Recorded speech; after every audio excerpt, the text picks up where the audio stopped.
Yes, समरूपता most important है exam के पॉइंट ऑफ व्यू से। परिणाम में देखें, यहाँ लिखा है समरूपता, यानी कि रूप है वो समान होना चाहिए।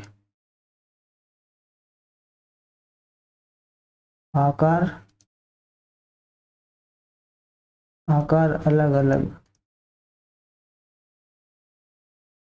या समान, रूप समान हो, आकार अलग अलग हो या समान हो तो भी चलेगा, नो इशू। जैसे ये क्वेश्चन है कि कोष्टक में जो दिए गए इनमें से कौन सा आंसर एप्रोप्रिएट है, सबसे अच्छा ऑप्शन कौन सा है।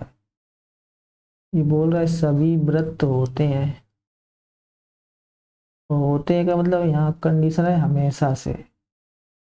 मैथमेटिक्स में जो चीज़ हमेशा ट्रू होती है उसी को ट्रू माना जाता है, कभी कभी वाला केस नहीं लिया जाता है। तो सभी व्रत हमेशा कैसे होते हैं, तो सभी व्रत मतलब एक छोटा व्रत, एक बड़ा व्रत, एक और बड़ा व्रत, इनके रूप समान है, आकार अलग अलग है, तो सभी व्रत हमेशा कैसे होते हैं, समरूप होते हैं। तो यहाँ पे आंसर समरूप आएगा। समरूपता कितने प्रकार की होती है, 3 प्रकार की होती है, triple A, triple S and side angle side. यहाँ ट्रिपल ए का मतलब क्या है, संगत कोण, ध्यान रखना यहाँ पे संगत कोण समान। और यहाँ ट्रिपल एस का मतलब संगत भुजाओं का अनुपात, ध्यान रखना भुजाओं का अनुपात लिया जाता है इसमें। और सर्वांग समता में भुजाएं समान होनी चाहिए एग्जैक्ट, इसमें भुजाओं का अनुपात समान होना चाहिए। साइड एंगल साइड का मतलब दो साइड उनके बीच का कोण, साइडों का तो अनुपात समान हो, बीच का एंगल समान होना चाहिए। एग्जाम्पल समझते हैं, ऐसे नहीं समझ में आएगा।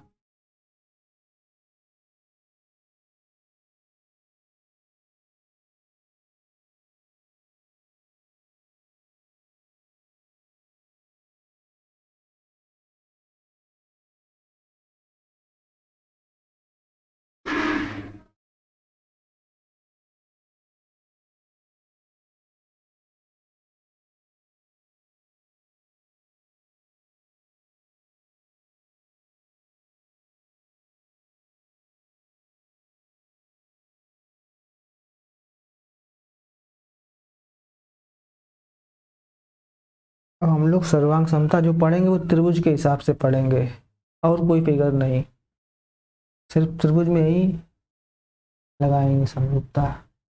जैसे ये कोई दो ट्राइंगल है ए बी सी, तो एक मान ले D E F.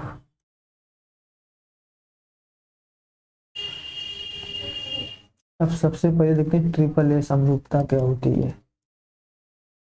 Triple A का मतलब जैसे मान लेते हैं ये एंगल है 60 डिग्री, तो इसके करेस्पॉन्डिंग एंगल भी 60 डिग्री होना चाहिए। तो जैसे मान लो ये एंगल 40 डिग्री है, इसके करेस्पॉन्डिंग संगत का मतलब पोजीशन है किसी, जैसे बी की संगत यही है, ए की संगत डी है, सी की संगत एफ है, संगत का मतलब पोजीशन कैसी है। अब सी यहाँ है तो सी के करेस्पॉन्डिंग एफ यहाँ पर है। और इसके बाद ये 40 तो ये 40, तो बचा हुआ कितना 80, तो ये भी 80 होना चाहिए।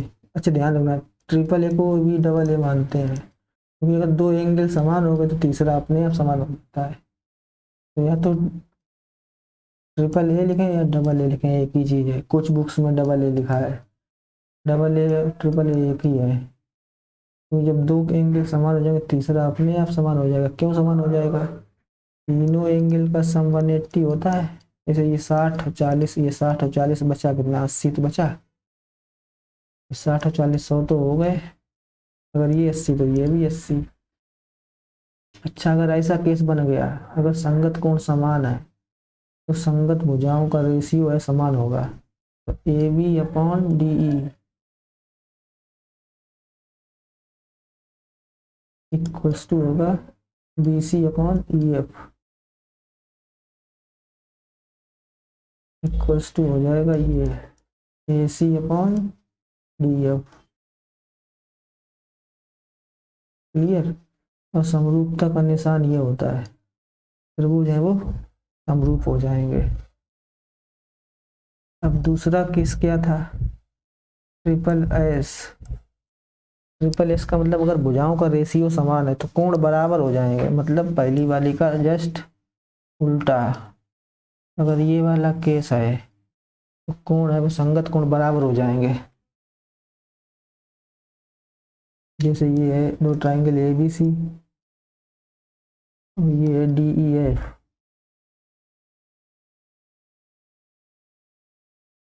अगर ये त्रिभुज समरूप है तो समरूपता कैसे देखेंगे, इनका रेशियो अगर समान है AB upon DE equals to BC upon EF equals to ये AC अपॉन DF।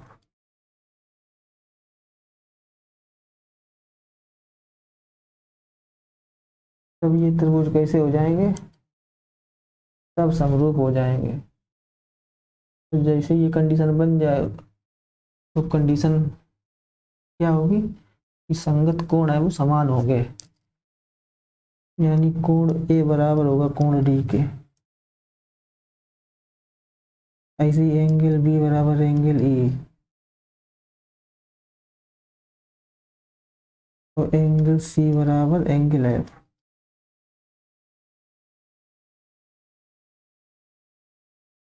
ये कंडीशन। और एक क्या बची, साइड एंगल साइड।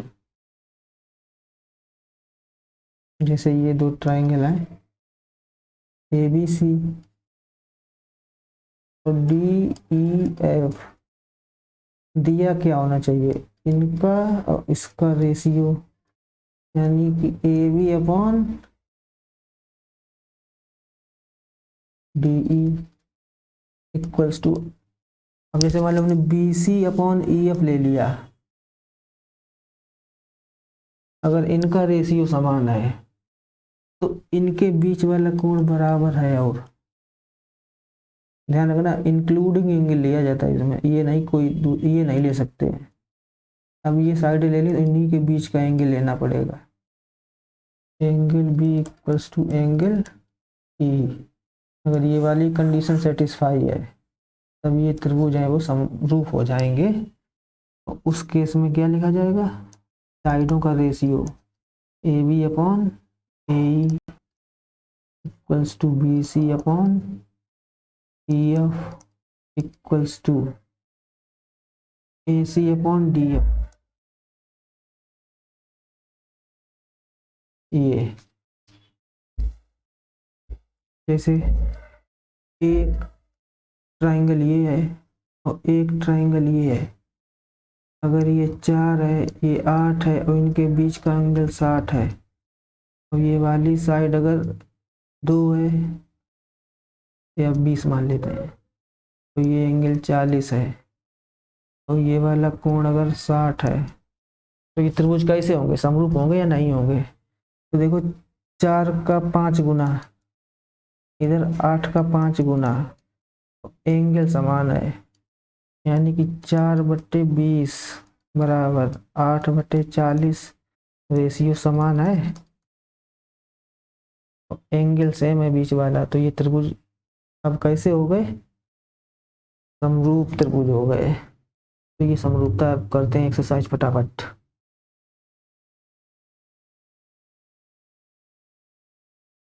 तो कह रहा है कि सभी वृत्त होते हैं, तो सभी वृत्त का मतलब एक छोटा वृत्त, एक बड़ा वृत्त, एक और बड़ा वृत्त। तो ये सभी वृत्त कैसे हैं, हमेशा कैसे होते हैं, समरूप, क्योंकि आकार अलग अलग हो सकता है।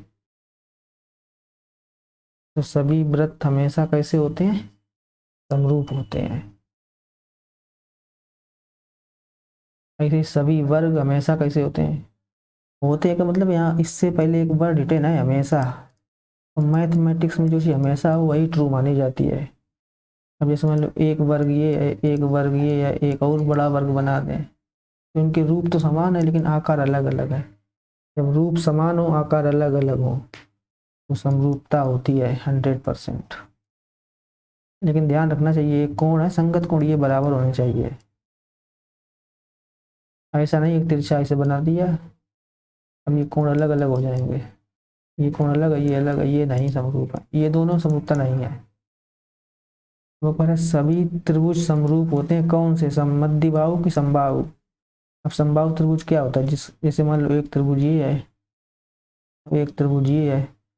समबाहु त्रिभुज की खास बात क्या होती है, तीनों कोण है वो समान होते हैं, 60 60 60, यहाँ भी 60 60 और 60, यानी कि ट्रिपल ए, तीनों कोण समान हो गए। और ट्रिपल ए का मतलब समरूपता, यानी समबाहु त्रिभुज होते हैं वो समरूप होते हैं। ध्यान रखना ट्रिपल ए अगर लिखा है तो 100% समरूपता होगी, केस सर्वांग समता नहीं होगी।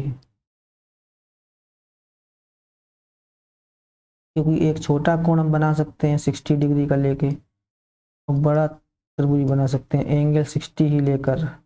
तो एंगल देखो रूप अलग अलग हो, रूप सेम है, आकार अलग अलग है, तो सभी समबाहु त्रिभुज हमेशा समरूप होते हैं। ये ऑप्शन गलत है। अब ये चौथा नंबर क्या करें, भुजाओं की संख्या है वो अगर समान है, जैसे मान लो त्रिभुज है तो दूसरा भी त्रिभुज हो, एक चतुर्भुज है दूसरा भी चतुर्भुज है, ऐसा नहीं एक त्रिभुज ले लें एक चतुर्भुज ले लें, इनके बीच तुलना नहीं हो सकती। अगर भुजाओं की संख्या अगर समान है तो उनके संगत कोण होगा, यहाँ पे संगत कोण कैसे होने चाहिए, बराबर होने चाहिए, और उनकी संगत भुजाएं समानुपाती। भुजाओं का अनुपात और कोण बराबर, ध्यान रखना समरूपता में। अब सेकंड क्वेश्चन क्या कह रहा है कि उदाहरण दीजिए समरूप आकृतियां। तो एक सर्कल बना दें एक और सर्कल बना दें, या एक त्रिभुज बना दें एक बड़ा त्रिभुज बना दें, तो ये समरूप है, रूप समान है। अब कोई ऐसा एग्जाम्पल दीजिए जो समरूप नहीं है। एक सर्कल बना दें एक ट्राइंगल बना दें, रूप अलग अलग हो गए, समरूपता खत्म, पहले ही केस खत्म हो गया। या एक चतुर्भुज बना दें तो एक पंचभुज बना दें, हो गया रूप अलग अलग, समरूपता खत्म। तीसरा क्वेश्चन देखते हैं। बताना है कि ये दोनों फिगर समरूप हैं या नहीं है। देखो रूप अलग अलग हो गया, खेल खत्म, समरूप नहीं है, क्योंकि ये संगत कोण अलग अलग हो गए।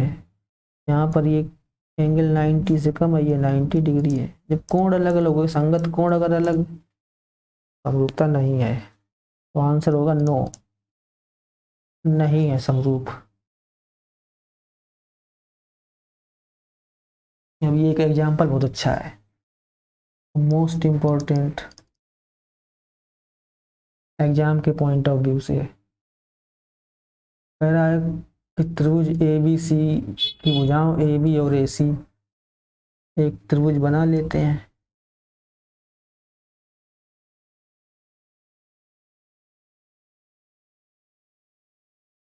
ए बी सी की भुजाएं ए बी और ए सी, ये दोनों भुजाएं ए बी ए सी तो क्रमशः डी और ई पर प्रतिच्छेद करे।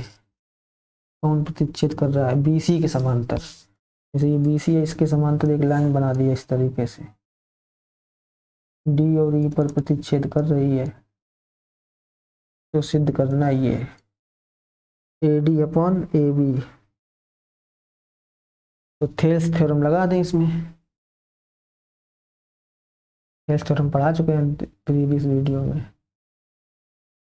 अगर किसी त्रिभुज में किसी भुजा के समांतर लाइन अगर ड्रॉ करें तो ये त्रिभुज समरूप होते हैं। क्यों समरूप होते हैं, ये वाला कोण इसके बराबर, ये वाला कोण इसके बराबर, और ये एंगल कॉमन, एंगल डी बराबर एंगल बी के, angle E equals to angle C, और एंगल ए तो कॉमन है, तो ट्रिपल ए लग गई समरूपता, ट्रिपल ए समरूपता। अच्छा, एंगल बराबर क्यों है? जब दो पैरेलल लाइन को एक तीसरी लाइन बाइसेक्ट करती है, ये संगत कोण बराबर होते हैं इस तरीके से।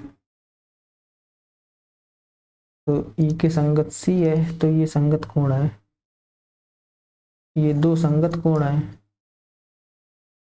और ये कॉमन है,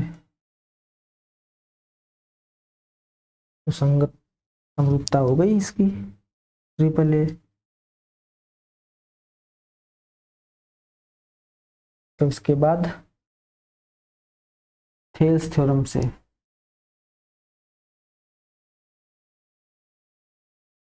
थेल्स प्रमेय भी लगा सकते हैं, सिमिलरिटी भी लगा सकते हैं।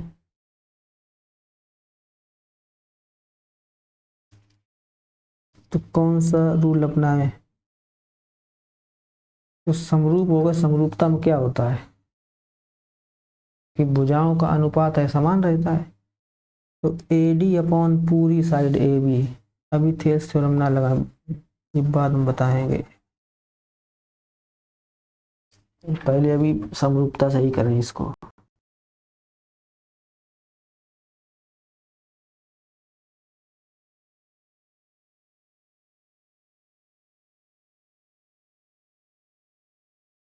तो ये दो ट्रायंगल अलग कर लें इसके, एक ही छोटा वाला और एक ये पूरा बड़ा ट्रायंगल। छोटा ट्रायंगल ए डी ई, बड़ा ट्रायंगल ए बी और सी। संगत भुजाओं का अनुपात A D upon A B equals to क्या हो जाएगा, ए ई अपॉन ए सी।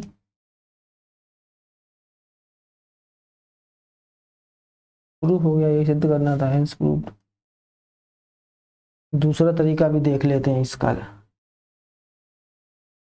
ये डायग्राम बना है ऑलरेडी। अब मेथड 2,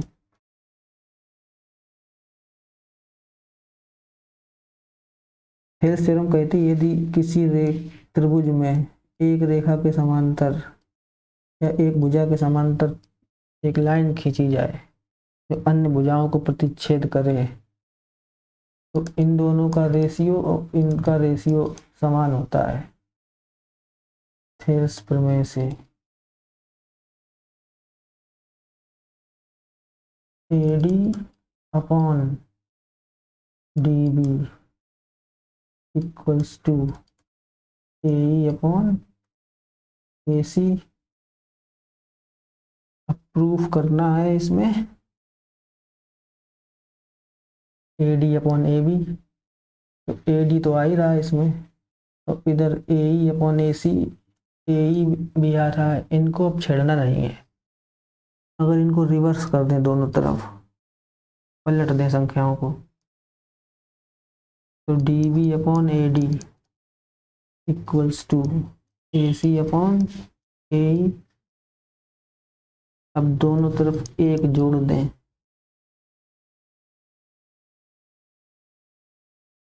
तो क्या हो जाएगा, एलसीएम ले लें यहाँ पर, एलसीएम आ जाएगा ए डी, इधर हो जाएगा A D plus D B equals to, ये हो जाएगा ए सी प्लस यहाँ अपॉन 1, इसका इंटू इसमें A D plus D B पूरा है A B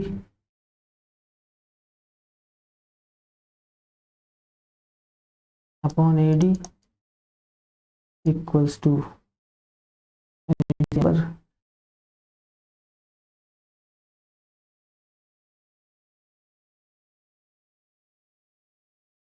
A E plus E C, A E plus E C upon ये कितना हो जाएगा ए सी।